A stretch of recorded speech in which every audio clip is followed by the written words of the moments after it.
कहानी का नाम है जंगली जीवों की दुनिया में। एक बार की एक बात है। एक छोटा लड़का मैक्स अपने घर में शरारतें कर रहा था।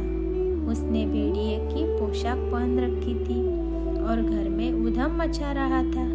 उसकी माँ ने उसे जंगली जीव कहकर डांटा, जिससे नाराज होकर मैक्स ने जवाब दिया, मैं तुम्हें खा जाऊंगा। इस पर उसकी माँ ने उसे बिना खाना खिलाए उसके कमरे में भेज दिया। अपने कमरे में अकेले बैठकर मैक्स कल्पना करने लगा। उसका कमरा धीरे धीरे घने जंगल में बदल गया।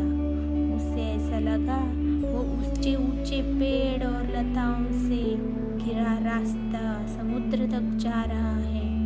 मैक्स ने एक छोटी सी वहाँ पर नाव देखी जिस पर लिखा था मैक्स।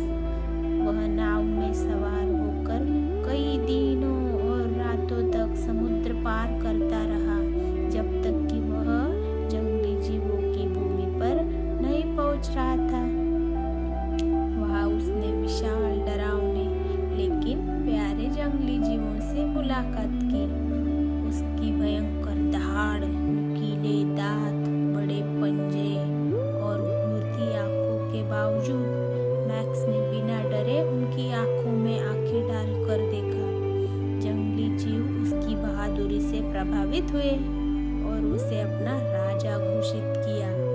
राजा बनने के बाद मैक्स ने जंगली उद्यम शुरू करने का आदेश दिया।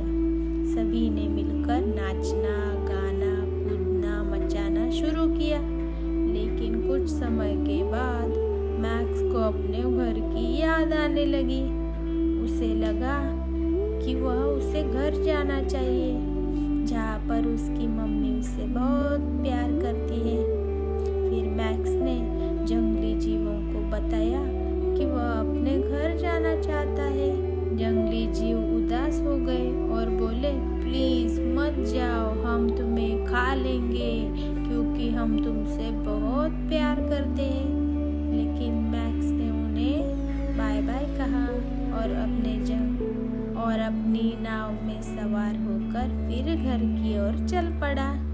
कई दिनों और रातों की यात्रा के बाद मैक्स अपने कमरे में वापस आ गया।